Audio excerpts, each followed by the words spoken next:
Welcome to Book Central, Inside the Pages, the podcast that delves into the most gripping reads and the minds behind them. I'm Abby, your host, and today we have a special treat for all our listeners. With us is Steve Barker, the brilliant author behind the Covert-Ops series. Steve, welcome. Thank you, Abby. It's a pleasure to be back here. Steve, your Covert-Ops series has captivated readers worldwide, and we're thrilled to hear about your upcoming release, Covert-Ops, The Legacy. Can you start by telling us what inspired you to write this new installment? Absolutely, Abby. The Legacy is a culmination of years of planning and writing. I wanted to explore the deeper motivations and backgrounds of the team members, showing how their past influenced their present actions. This book digs into their legacies, both personal and professional, and how they shape the future of covert operations. That sounds fascinating. What makes The Legacy stand out from the previous books in the series? The Legacy delves more into the characters' psyches. We see them face new, more personal challenges, and the stakes are higher than ever. It's not just about the mission anymore. It's about what they leave behind. This book has more intense action, emotional depth, and unexpected twists. You've certainly piqued my interest.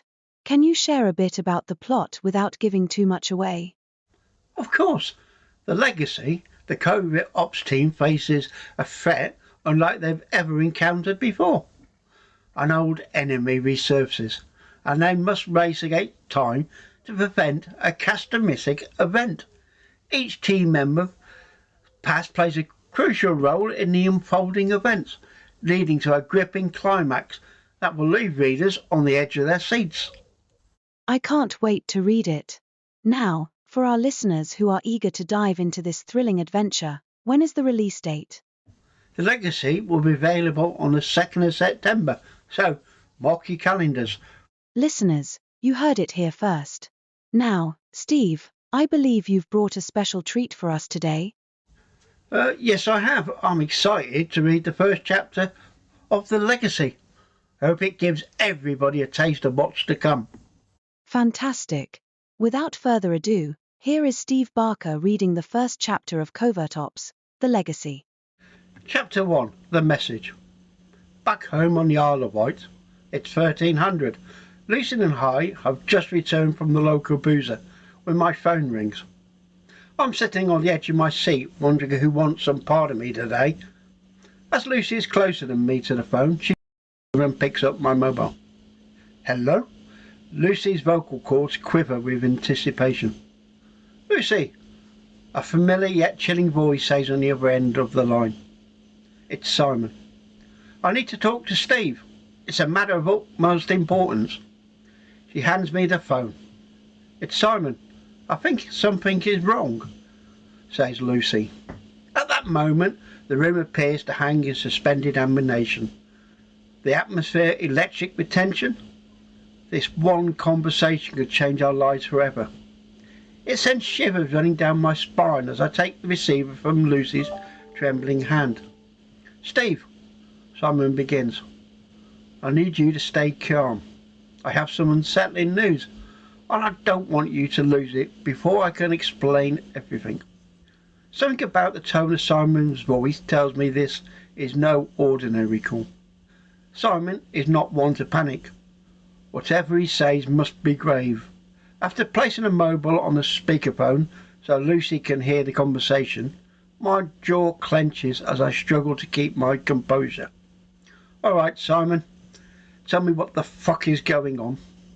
Simon's voice wavers, as if he's finding it difficult to control his emotions.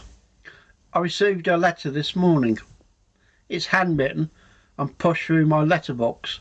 It has your name on it, Steve. Because it was delivered to me instead of you, I sensed something must be wrong before reading it. A wave of dread washes over me, and my mind races to comprehend the gravity of his words. How did I end up on a note given to Simon? And what could it contain that would be so disturbing? What does it say, Simon? I managed to croak out, my voice dry with appreciation. The few seconds of silence stretches for what appears like eternity before Simon speaks again. His voice is calm and strained. The letter.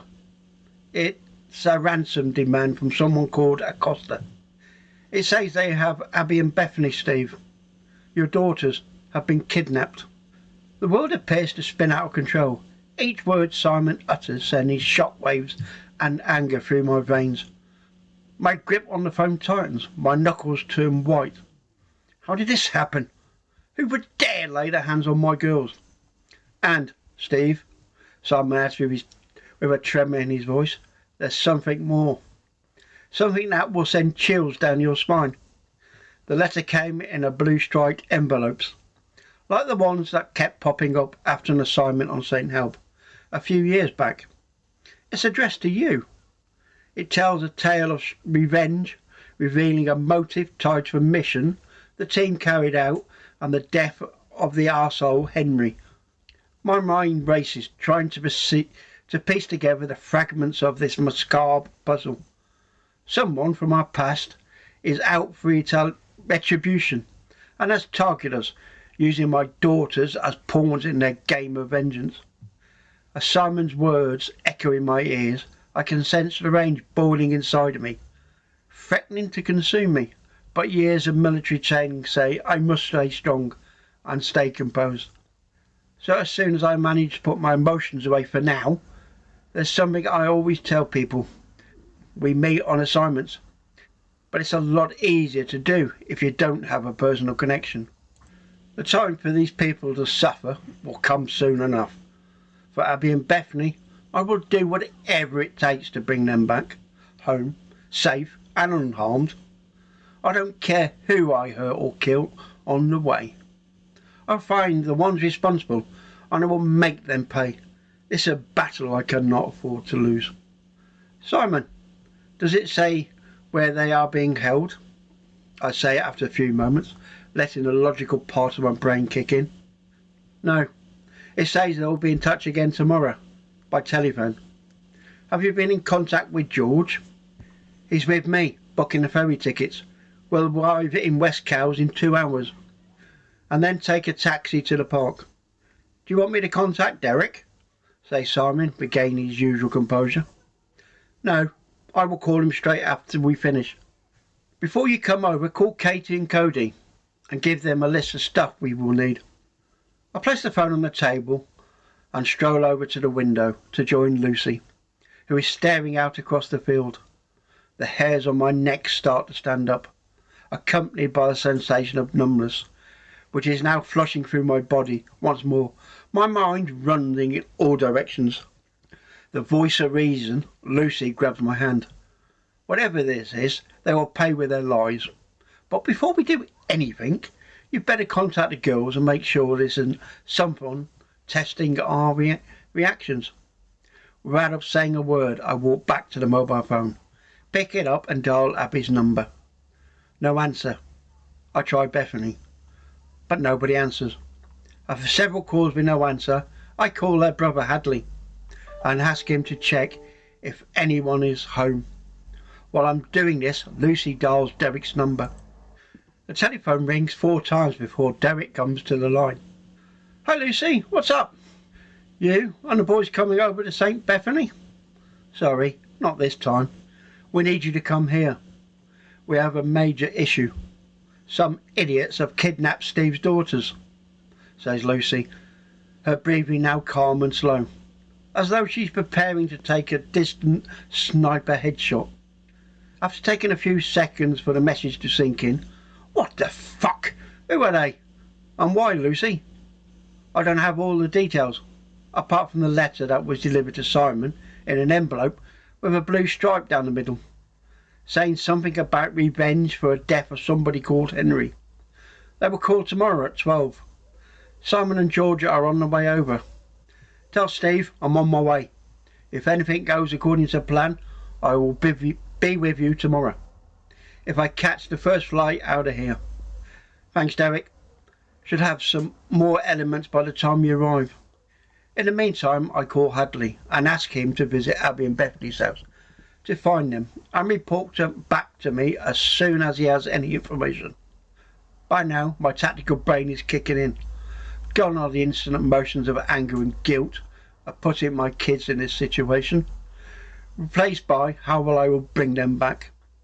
Lucy and I spent the next hour checking and packing our equipment for wherever this mission will take us. It's not long before my mobile phone rings. The name on the screen is Hadley. I brace myself for the worst. Hi son, what did you find? Please tell me you located them. Sorry, I went to Abby's first. The house has been ransacked, with furniture thrown across the room. It looked like a bomb had gone off.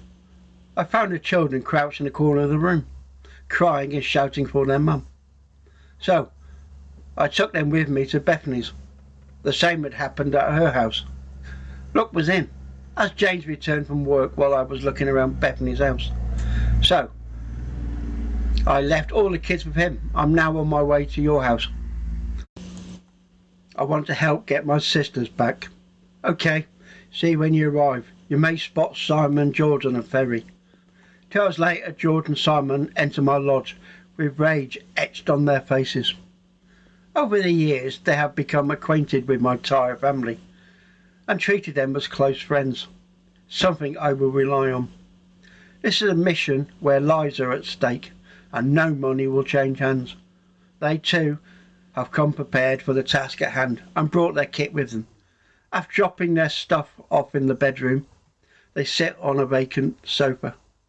In an attempt to keep myself busy, I grab several cold beers from the fridge and pass them out before taking the envelope from Simon. Read through the letter, trying to spot any signs or slip-ups from the person who wrote it that might give away their location, such as postmarks, stamps, etc. The fact there isn't any indicates we are dealing with people who know what they're doing. More important for now, as it was hand-delivered, they must be in the UK, which, with any luck, our meeting, or the first one at least, will be local, hopefully in Southampton or close by. This means we won't have to travel far for the meeting. Plus, I can take along the 9mm pistols from my last mission, which I've stashed in a hide under the bush close to the front door, without worrying about customs officials at the airport. The worst thing about the present situation is that we can do nothing but wait until they make contact at 12 o'clock. It's this lack of action that is building up within me. The room is quiet, everybody's sitting speechless, their eyes fixed on me, waiting for me to say or to do something. I take it you didn't see anyone deliver the letter, Simon? I say, breaking the silence. No, sorry, mate. I even asked my neighbours if they saw something, or someone unusual approaching my house. As always, we live on a busy street, but nobody spots anything. After taking a swig of my beer, yep, some people are blind to what's happening around them. Half an hour later, there was a knock on the door. Lucy gets up and opens it. It's Hadley. Come in, son, grab a drink and plonk your arse down with the rest of them, I say, pointing towards Simon and George are sitting. Who has them, Dad? Says Hadley, handing me something. I found this on the floor of Abby's house. It looked out of place, as Abby doesn't like driving out of Totton, and they wouldn't deliver this far. Hadley gave me a torn scrap of cardboard from an Indian restaurant in Northam. This little snippet of information could be helpful in our meeting, which, if the players stick to the normal routine in this situation, it will take place within the next 24 hours. If it is in any part of Southampton, we have an advantage. At last we have something to go on, I say, passing it to George. After examining it, it could be, but we do not have much to go on until they call again tomorrow. As it's now 1700, how about we go, or in your case, back to the local boozer for something to eat? If nothing else, it will take everybody's mind off things for a while. Once we are ready, I leave by the front door with Lucy. I walk 100 metres away and stop. I turn around and glance back in the direction of the lodge. to check that nobody is watching us or about to trail us.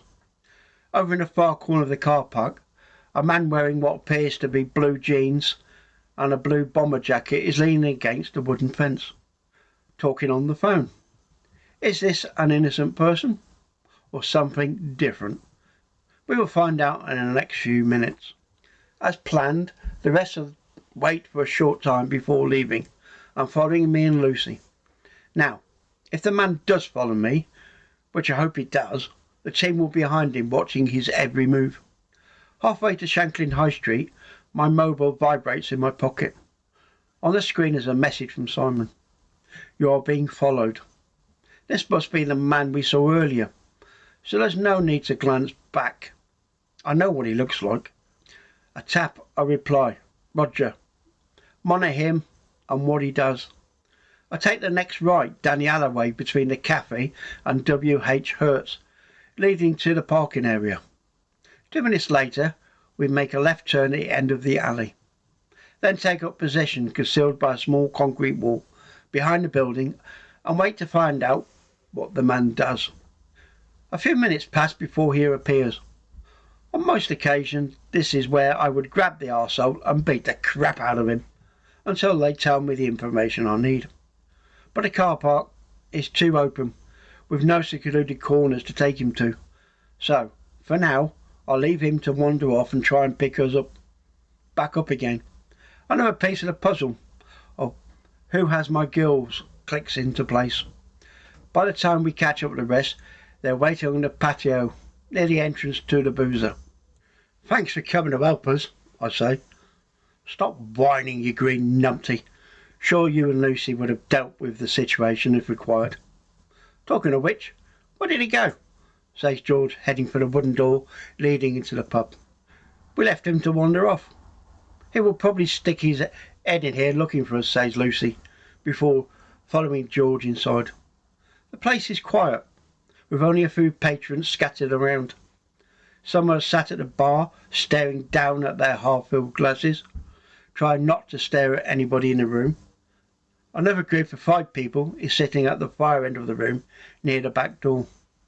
I glance over to my right, in the direction of an open fire, on our favourite spot, the 2 brown leather sofas, which are unoccupied. You lot take a seat, while Hadley and I grab some beers, I say, as the rest, as if on autopilot, are already heading for the sofas. As I approach the bar, Gary enters from the stockroom. You back again, Steve? He says. Yep. Come for some scran with the riff-raff. I point towards the others. No problem. I'll bring the menu over in a moment. You want your normal round of drinks?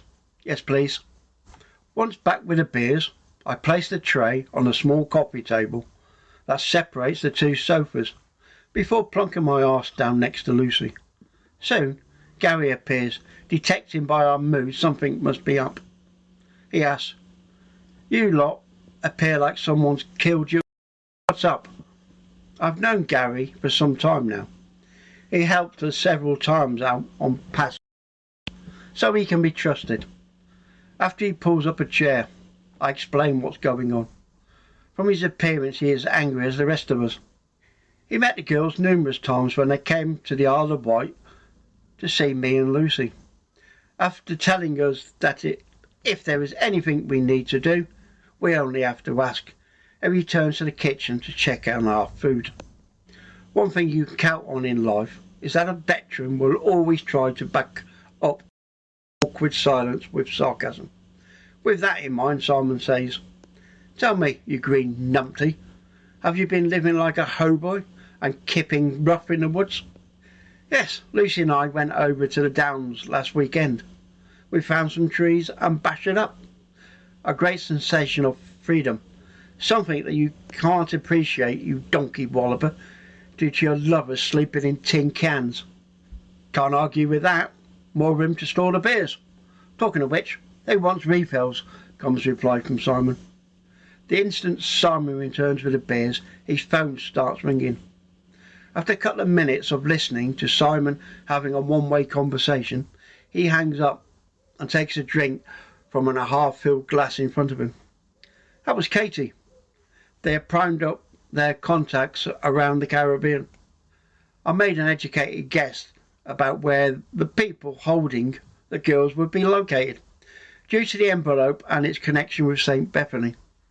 The best part is, as we are good customers and our mission is personal, they're letting what we require for a heavily reduced price, with the remainder to be settled after we have Abby and Bethany back home.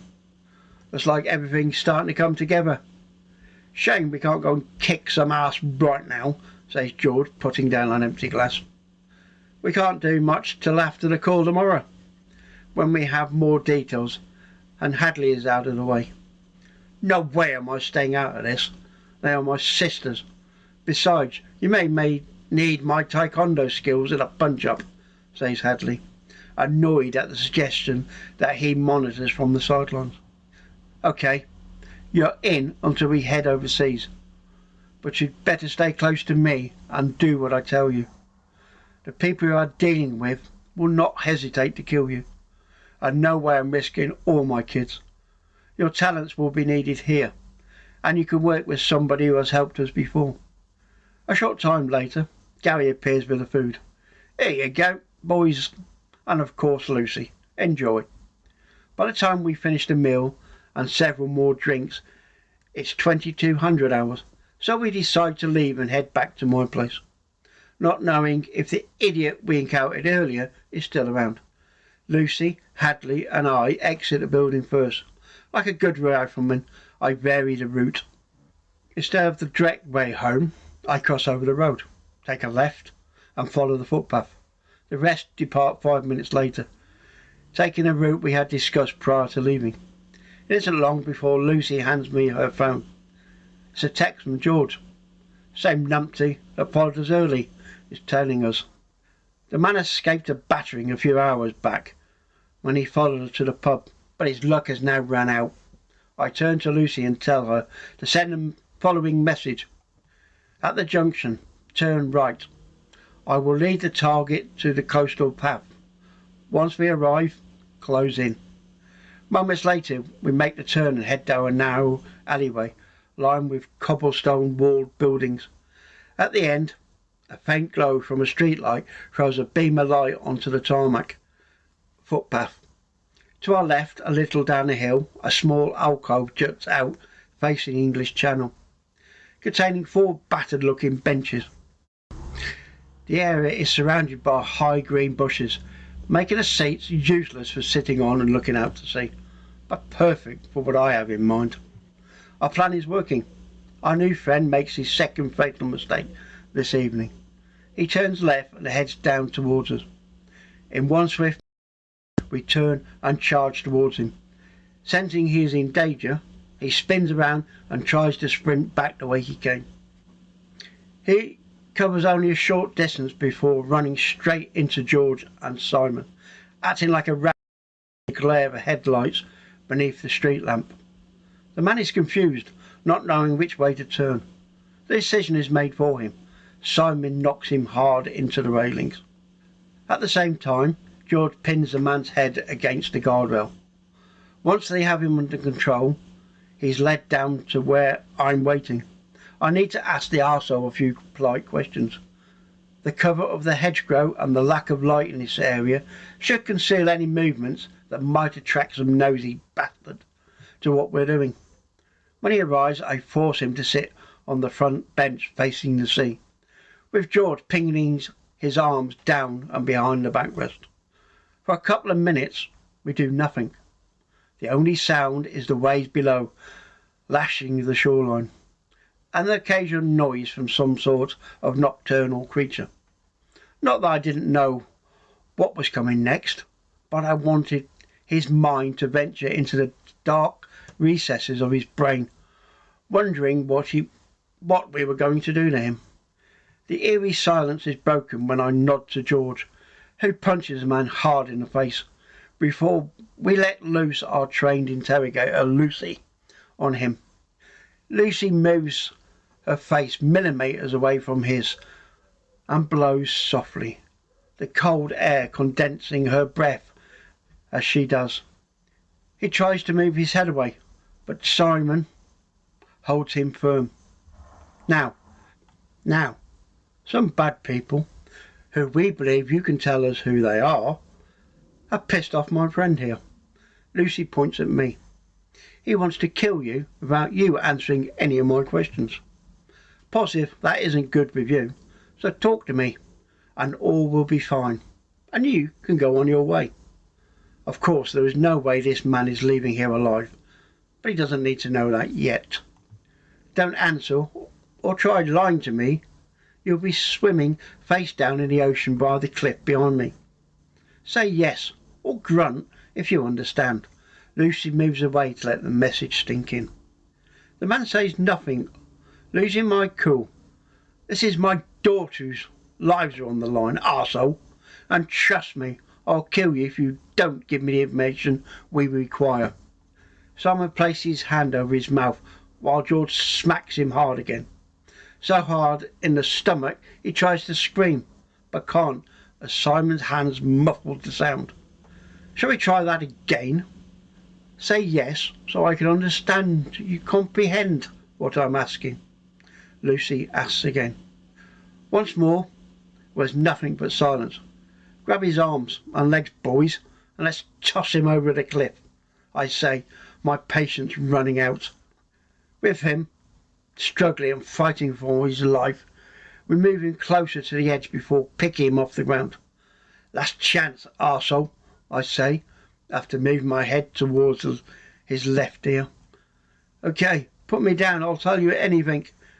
If you promise to release me, and allow me to leave here unharmed, comes the plea from the person on the edge of meeting his demise.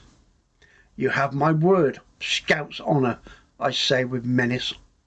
Somebody called me, I don't know who, and offered to pay me $2,000 if I watched you and report back to them if you tried to catch a ferry off the island in the next 36 hours.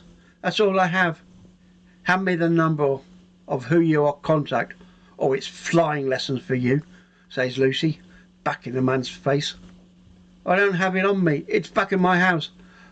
I can take you or give you the address. His slow, deep breaths and anguish in his voice are now more noticeable than our own. I move closer to our friend. This is your fault. You put me in a position where I have two issues. First, I can't be bothered to search your address, which I'm sure will be false. Second, I was never in the Boy Scouts grabbing boys. Without saying another word, the man, once more struggling and pleading for his life, is tossed over the edge and down to the tarmac below. The usual course of action would be to check the person is dead before leaving the scene, but in this case there's no way anyone can survive the fall. If he did, for some divine intervention, prevail, he deserves to live. Dad, doesn't that bother you? You've just killed a man, asked Hadley. Hadley, let me put it this way. First, he has connections with the people who have your sisters. If we had let him live, he would be straight on the phone to whoever paid him to let him know we have a lead. Second, due to my PTSD, I have a lack of empathy, so I don't care. Welcome to our world. By the time we arrive back at the lodge, it's late, so everybody goes straight to bed to be refreshed for whatever tomorrow brings. I can't sleep with the thought of my girls alone, kept hostage by some cartel out for revenge on something that happened a long time ago. Signs were all present if we had thought about it. Something like this would happen. It was only a question of time. We had all seen them. Envelopes with blue stripes have followed us around the world. This is my fault Abby and Bethany are being held. On what night they are going through. Sensing I can't sleep, Lucy moves closer, wrapping her arm around my chest, her head resting on the pillow beside mine. Try the West. We will bring them back in one piece. Remember, they are your daughters. So it's the captors I feel sorry for, she says in a soothing voice. Due to my PTSD and lack of empathy, it's rare for me to show any physical emotions. But this changes everything. This time, it's personal. They have my girls. You're right, of course. Night, honey. Wow, Steve, that was incredible. I'm already hooked. Listeners, make sure to grab your copy of Covert-Ops, The Legacy on the 2nd of September. Thank you so much for joining us today, Steve. Thank you, Abby. It's been a pleasure. And thank you, listeners, for tuning into this special edition of Book Central, Inside the Pages. Stay tuned for more exciting interviews and exclusive readings. Don't forget to like and subscribe. And remember to mark your calendars for the 2nd of September for the Rees of the Legacy. Until next time, happy reading.